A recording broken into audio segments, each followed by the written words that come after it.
Hello everybody, welcome back to my YouTube channel. So guys, in this video I'm gonna be showing you how to fix Safari cannot open the page because too many redirects occurred. So guys, let's get started without wasting any time.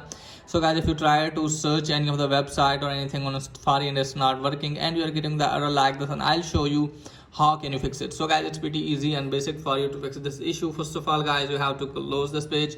Now open the setting first and make sure that you're properly connected with the internet. Now turn on aeroplane mode at least for 30 or 40 seconds and then turn this off.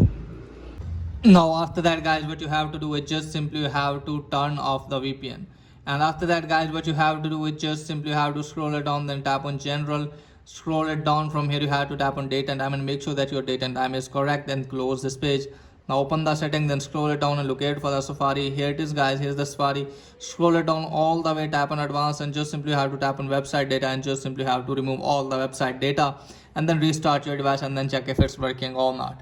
If it's still not working, open the setting, then scroll it down, then tap on general, tap on software update.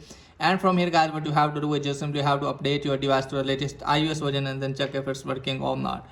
If it's still not working, then close this page, then open the settings again, then scroll it down. After that guys, tap on general, just simply have to scroll it down, tap on transfer reset, tap on reset. Just simply have to reset the network setting, because if you have any network problem, then by doing that your problem will be fixed. And after that guys, open the settings again. Now from here tap on Apple ID and just simply have to sign out the Apple ID and then sign in the different Apple ID and then check if it's working or not. If it's still not working, open the settings, scroll it down, then locate for the screen time. So let me search for it guys.